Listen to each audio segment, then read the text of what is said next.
एक गांव में रतन नाम का लड़का अपने भैया बिरजू और भाभी आरती के साथ रहता था। रतन आराम से अपने कमरे में लेटा था कि तभी बिरजू उसके पास आकर बोला, ऐसा कब तक चलता रहेगा रतन? तुम कोई काम धंधा करोगे या नहीं, या ऐसे ही दिन भर आवारागर्दी करते रहोगे? भैया आप तो हमेशा मेरे पीछे ही पड़े रहते हैं। तुम्हारी चिंता होती है भाई, इसलिए तुम्हें बोलता रहता हूँ। आज अगर माता पिता होते तो क्या वो भी मुझसे ऐसी बात करते? विश्वास करो भाई, अगर आज माता पिता जिंदा होते तो उन्हें तुम्हें देखकर बहुत दुख होता। रतन, मैं तुम्हारा बड़ा भाई हूँ, मुझे गलत मत समझो। कल को मुझे तुम्हारा ब्याह भी करना है। 4 पैसे अगर घर में कमा कर लेकर आओगे तो बाहर के लोग तुम्हारी ही तारीफ करेंगे। इतना बोलकर बिरजू कमरे से बाहर निकल गया। बिरजू की पत्नी आरती बिरजू से बोली, आपको रतन से इस तरह से बात नहीं करनी चाहिए, अब वो जवान हो गया है। तुम तो जानती हो आरती, माता पिता के गुजर जाने के बाद मैंने ही रतन को पाल पोस कर बड़ा किया है। मुझे उसकी चिंता होती है। और जैसे मुझे तो उसकी कोई चिंता ही नहीं होती। मत भूलो मैं रतन की भाभी हूँ और भाभी माँ समान होती है। तो फिर तुम ही उसे कुछ काम धंधा करने को क्यों नहीं कहती? मेरी बात तो वो मानेगा नहीं, हो सकता है तुम्हारी बात मान जाए। इधर रतन का अपने बड़े भाई की बात सुनकर मूड खराब हो चुका था। वो गुस्से से उठकर बाहर की तरफ जाने लगा। तभी बिरजू रतन की ओर देखकर बोला, अरे कहाँ जा रहे हो? कहीं नहीं भैया, थोड़ी देर बाद वापस आ जाऊंगा। अरे नाश्ता तो करते जाओ रतन। मुझे भूख नहीं है भाभी, बाहर जाकर खा लूंगा। इतना बोलकर रतन बाहर चला गया। बिरजू अपनी पत्नी से बोला, देखा, ये सब तुम्हारे लाड़ प्यार का नतीजा है। आरती, मुझे इस लड़के के लक्षण बिल्कुल भी सही नजर नहीं आ रहे। तुम तो बस उसके हमेशा पीछे ही पड़े रहते हो। अब उसे काम धंधे के लिए बोलने की तुम्हें कोई जरूरत नहीं है। मैं उसे प्यार से समझा दूंगी। इधर रतन गुस्से से घर से बाहर निकला ही था कि तभी गांव का मुखिया रास्ते में उसे मिल गया। अरे रतन, सुबह सुबह इतने गुस्से में कहाँ जा रहे हो भाई? मुखिया जी, भैया जब देखो मेरे पीछे पड़े रहते हैं, हमेशा बोलते रहते हैं कि कोई काम धंधा करो। वो कुछ गलत तो नहीं बोलता बेटा? मत भूलो, तुम्हारे बड़े भैया के तुम पर बहुत उपकार हैं। माता पिता के गुजरने के बाद उसने तुम्हें अपनी संतान की तरह पाला है। लेकिन मुखिया जी, मैं कोई बड़ा काम करना चाहता हूँ, छोटा मोटा काम नहीं करना चाहता। बिरजू इसी बात से डरता है रतन कि तुम बड़े काम के चक्कर में कोई उल्टा सीधा काम ना करने लगो। रतन, जीवन में कभी कोई ऐसा काम मत करना जिससे तुम्हारे बड़े भाई का सर नीचा हो। तुम्हारे बड़े भैया का इस गांव में बहुत सम्मान है। और रतन, काम छोटा हो या बड़ा, काम काम होता है भाई। अगले दिन रतन अपनी भाभी से बोला, भाभी मुझे माफ कर दीजिए, कल मुझे भैया की बात पर बेवजह गुस्सा आ गया था। अरे तुम्हारे भैया तुम्हें बहुत चाहते हैं रतन, वो तुम्हारी बहुत चिंता करते हैं। तुम्हें उनकी डांट का बुरा नहीं मानना चाहिए। बड़ों की डांट छोटों के लिए शिक्षा समान होती है। भाभी, मैं आज काम धंधे की तलाश में जा रहा हूँ। तुम क्या काम करने जा रहे हो रतन? बाजार में कोई ना कोई दुकान तलाश लूंगा। भाभी, मिठाई वाले की या किसी लोहार की। मैं अब मेहनत करने में पीछे नहीं हटूंगा और शाम को कुछ कमा कर ही लाऊंगा। इतना बोलकर रतन घर से बाहर निकल गया और बाजार में एक मिठाई वाले की दुकान पर बैठकर मिठाई वाले से बोला, मुझे काम चाहिए, क्या आपकी दुकान पर कोई काम मिल सकता है मुझे? अरे तुम तो बिरजू के छोटे भाई रतन हो। जहाँ तक मैं जानता हूँ तो मैंने सुना है कि तुम कोई काम धंधा नहीं करते और तुम्हारा बड़ा भाई तुमसे बड़ा परेशान रहता है। देखिए, अगर आपके पास कोई काम धंधा हो तो मुझे बता दीजिए, मुझे लेक्चर मत दीजिए। अरे माफ करना रतन, तुम मेरी बात का बुरा मान गए। अभी मेरी दुकान पर कोई काम नहीं है, जब होगा तो मैं तुम्हें बुला लूंगा। अच्छा? रतन वहाँ से चला गया और सीधा एक लोहार की दुकान पर जाकर बोला, क्या यहाँ पर मुझे कोई काम मिल सकता है? लोहार रतन की ओर बहुत गौर से देखता हुआ बोला, अरे तुम तो बिरजू के छोटे भाई रतनवा हो ना? हाँ, मैं बिरजू का छोटा भाई रतन हूँ। अरे भैया, लोहार का काम कितनी मेहनत का होता है तुम्हें पता है? और मैंने तुम्हारे बारे में सुना है भैया, हाँ, कि तुम कोई काम धंधा नहीं ना करते हो। देखो रतनवा, ये मेहनत का काम तुमसे नहीं होगा, बता रहे हैं। लोहार की बात सुनकर रतन क्रोधित होकर अपने गांव की सीमा से थोड़ी दूर एक तालाब के किनारे बैठकर अपने आप से बोला, समझ में नहीं आता गांव वालों को आखिर हो क्या गया है। अरे पहले काम नहीं करता था, लेकिन अब तो काम करना चाहता हूँ। लेकिन अब कोई मुझे काम ही नहीं दे रहा है। रतन ने इतना कहा ही था कि तभी उसके कानों में एक बांसुरी की सुरीली आवाज टकराई। ये बांसुरी कौन बजा रहा है? इसकी धुन तो बहुत ही ज्यादा अच्छी है, मन को मोह रही है। रतन इधर उधर देखने लगा। तभी उसकी नजर तालाब के पेड़ के नीचे बैठे हुए एक साधु पर पड़ी। रतन उस साधु के पास चला गया। कौन है आप? और आपकी ये बांसुरी तो बड़ी सुंदर है। रतन की आवाज सुनकर साधु ने बांसुरी बजाना बंद कर दिया और अपनी आंखें खोलकर रतन को गौर से देखता हुआ बोला, तुम कौन हो? मेरा नाम रतन है। क्या तुम्हें बांसुरी पसंद है? जब मैं छोटा था तब मुझे बांसुरी बजाने का बहुत शौक था। मैं मेले में अक्सर अपने पिता से बांसुरी लेने की जिद पर अड़ जाता था। जो बांसुरी की कदर करते हैं वही बांसुरी की धुन पर खिंचे चले आते हैं। वैसे तुम काम क्या करते हो? अभी तो मैं कुछ नहीं करता, लेकिन काम की तलाश में हूँ। रतन की बात सुनकर साधु वो बांसुरी रतन को पकड़ाते हुए बोला, क्या तुम बांसुरी बजा सकते हो? रतन, हाँ हाँ, क्यों नहीं, मैं बहुत अच्छी बांसुरी बजाता हूँ। रतन बांसुरी बजाने लगा। तुम वाकई बांसुरी बहुत अच्छी बजाते हो। तुम बांसुरी बजाने का काम क्यों नहीं करते? कैसी बातें कर रहे हैं बाबा? बांसुरी बजाने से क्या धन कमाया जा सकता है? तुम्हारे हाथ में जो बांसुरी है वो कोई मामूली बांसुरी नहीं है, बल्कि एक जादुई बांसुरी है। आज से तुम इसी तालाब के किनारे बैठकर बांसुरी बजाना और इस बांसुरी का कमाल देखना। इतना बोलकर वो साधु बड़ी तेजी से वहाँ से चला गया। अजीब साधु था। तालाब के किनारे बांसुरी बजाने से ऐसा कौन सा चमत्कार हो सकता है?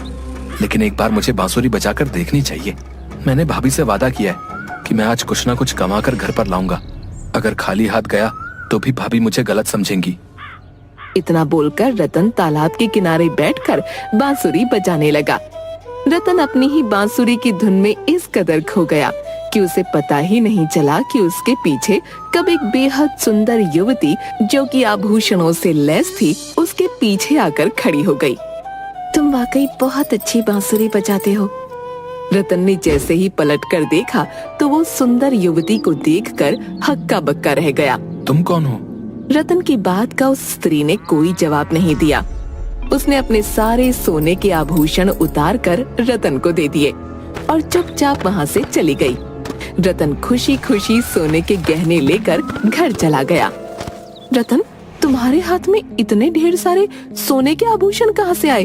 भाभी, ये सब मेरे हैं और मैं ये सब कमा कर लाया हूँ। ऐसा कौन सा काम कर रहे हो तुम कि एक ही दिन में इतने सारे आभूषण खरीद कर ले आए? कहीं तुम कोई गलत काम तो नहीं कर रहे? नहीं भाभी, ये सब मेरी इस बांसुरी की धुन का कमाल है। इतना बोलकर रतन सारी घटना अपनी भाभी को बताने लगा। मुझे कुछ सही नहीं लग रहा रतन, ये बांसुरी तुम उसी साधु को वापस करके आओ। मुझे तो ये कोई और ही चक्कर लगता है। नहीं भाभी, मुझे वैसे भी अमीर बनना था और इससे अच्छा साधन अमीर बनने का मुझे और कहीं नहीं मिलेगा। इतना बोलकर रतन अपने कमरे के अंदर चला गया। कुछ देर बाद उसका बड़ा भाई बिरजू रतन के पास आकर बोला, रतन, ये मैं क्या सुन रहा हूँ? तुम्हारी भाभी जो कह रही है वो सब सच है? हाँ भैया, वो सब सच है। अब से आपको काम करने की कोई जरूरत नहीं है। मैं कुछ दिनों में इतना धन कमाकर एकत्रित कर दूंगा कि हम इस गांव में सबसे ज्यादा धनवान हो जाएंगे। रतन, तुम्हें क्या हो गया है? मुझे तो लगता है कि उस साधु ने तुम्हारे ऊपर कोई जादू कर दिया है। तुम्हें ये सब कुछ गलत सा नहीं लग रहा?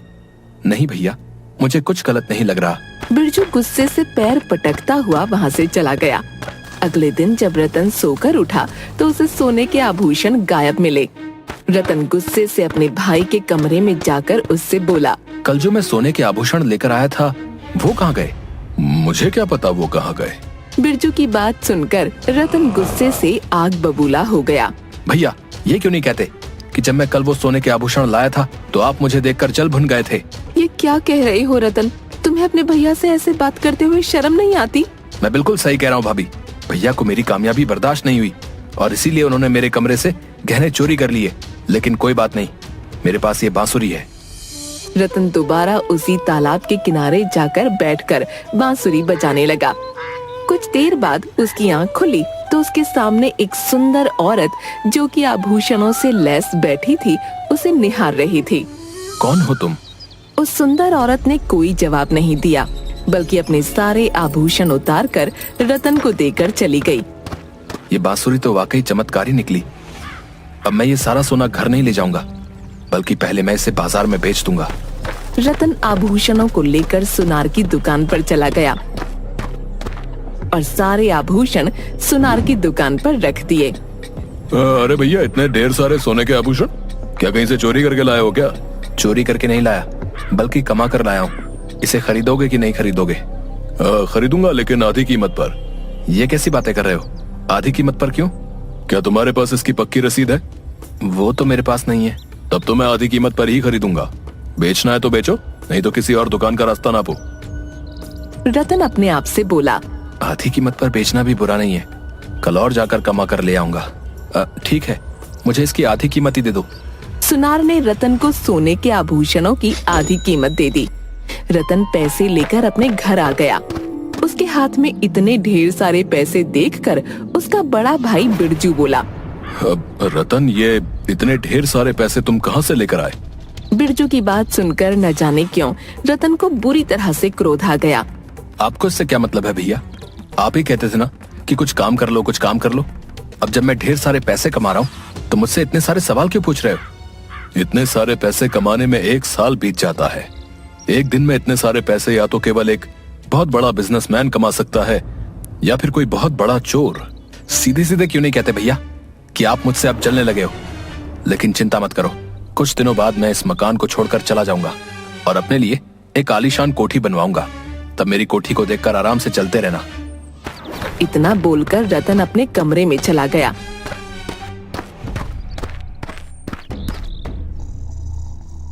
मगर अगली सुबह जब सोकर उठा तो उसके कमरे से पैसे गायब थे। रतन क्रोधित होकर फिर बिरजू के कमरे में आकर बोला, भैया, अब पानी सर से ऊपर उठ गया है। कल मेरे सोने के गहने आपने चुरा लिए और आज मेरे पैसे आपने चुरा लिए। तुम्हारा दिमाग खराब हो गया है रतन। मैं एक मेहनती आदमी हूँ, मुझे तुम्हारी हराम की कमाई से कोई लेना देना नहीं। तभी कुछ पुलिस वाले बिरजू के घर के अंदर घुस आए। एक पुलिस वाला रतन की ओर देखकर बोला, हाँ भाई, क्या तुम ही बांसुरी बजाते हो? हाँ, मैं ही बांसुरी बजाता हूँ। कहाँ है तुम्हारी बांसुरी? आप मुझसे क्यों पूछ रहे हैं? जो पूछा है उसका जवाब दो। रतन भागकर अपने कमरे से बांसुरी ले आया। पुलिस वाला बांसुरी को देखकर दूसरे पुलिस वालों से बोला, गिरफ्तार कर लो इसे। मैंने क्या किया है? अभी बताता हूँ तूने क्या किया है। तभी वहाँ पर वही सुनार 2 युवतियों के साथ अंदर आ गया, जिन्होंने गहने रतन को दिए थे। पुलिस वाला रतन से बोला, इन दोनों को तो तुम पहचानते ही होगे। हाँ, मैं इन दोनों को पहचानता हूँ। इन्होंने मेरी बांसुरी की धुन से खुश होकर अपने सोने के गहने मुझे भेंट स्वरूप दिए थे। इनमें से एक के गहने तो चोरी हो गए और दूसरे गहने मैं सुनार को बेच आया था, और वो पैसे भी अभी मेरे घर से चोरी हो गए। हम सबको मूर्ख समझा है क्या तूने? अपनी जादुई बांसुरी की धुन से लोगों को हिप्नोटाइज करके उनसे गहने छीन लेता है और फिर उल्टी सीधी बातें बताता है। पुलिस वाले की बात सुनकर रतन बुरी तरह से घबराते हुए बोला, मेरी बात का विश्वास कीजिए, इन दोनों ने मुझे गहने स्वयं दिए थे। तभी एक युवती पुलिस वाले से बोली, ये झूठ बोलता है सर। मैं विवाह के मंडप में बैठी हुई थी, अचानक से इसकी बांसुरी की धुन मेरे कानों में टकराई। मुझे पता नहीं क्या हुआ, मेरे पैर उस तालाब के किनारे चले गए। जब मुझे होश आया तो मेरे सोने के आभूषण मेरे तन से गायब थे। अगर मुझे कुछ याद था तो सिर्फ इसका चेहरा। उस दूसरी औरत ने भी पुलिस वाले को यही बताया। तुम्हें तो उम्र कैद की सजा होगी। रतन फूट फूट कर रोने लगा। रतन का रोना उसके बड़े भाई से ना देखा गया। सर, मेरा भाई सच बोल रहा है। ये बहुत भोला है। मुझे विश्वास है मेरे भाई ने कुछ गलत नहीं किया, बल्कि इसके साथ स्वयं कुछ गलत हुआ है। तभी गांव का मुखिया कुछ लोगों के साथ एक साधु को पकड़कर वहां पर ले आया और बोला, गिरफ्तार करना है तो इस साधु को करिए सर। सारी की सारी करतूत इसी की है। कल जब बिरजू ने घटना मुझे बताई थी, मैं तभी से बिरजू के घर पर नजर रखे हुए था। इतना बोलकर मुखिया बिरजू से बोला, तुम कह रहे थे ना कि सोने के गहने आखिर चोरी कैसे हो गए? मैंने इसे स्वयं सोने के गहने चोरी करते हुए देखा था, और तो और आज सुबह भी मैंने इसे तुम्हारे घर पर निकलते हुए देखा था। पुलिस वाला साधु से बोला, क्या मुखिया जी सच बोल रहे हैं? मुझे माफ कर दो इंस्पेक्टर साहब, ये सच बोल रहे हैं। मैं कोई साधु नहीं हूँ। ये बांसुरी मैंने एक साधु से चुराई थी। मुझे इसका राज पता था। इसकी धुन सुनकर हर वो स्त्री सम्मोहित हो जाती है जो सोने के आभूषण पहने हुए होती है। समझ गया? इसका मतलब दूसरे गांव में जिन औरतों के आभूषण गायब हुए थे उनमें भी तुम्हारा ही हाथ था, है ना? हाँ, उनमें भी मेरा ही हाथ था। जब मैंने रतन को पहली बार देखा तो मैं समझ गया कि वो बहुत भोला है। मैंने इसके भोलेपन का फायदा उठाया। पुलिस वाले ने उस साधु को गिरफ्तार कर लिया और रतन को छोड़ दिया। बिरजू रतन से बोला, अब तुम्हारा क्या इरादा है? मुझे माफ कर दो भैया, अब मैं आपके साथ ही मेहनत करूंगा, कभी भी लालच नहीं करूंगा। इस बांसुरी का क्या करोगे? मैं इस बांसुरी को तालाब में फेंकाऊंगा ताकि ये बांसुरी किसी और को न मिले। रतन उसी दिन उस बांसुरी को तालाब में फेंक आया और मेहनत से अपने भाई के साथ मिलकर काम करने लगा।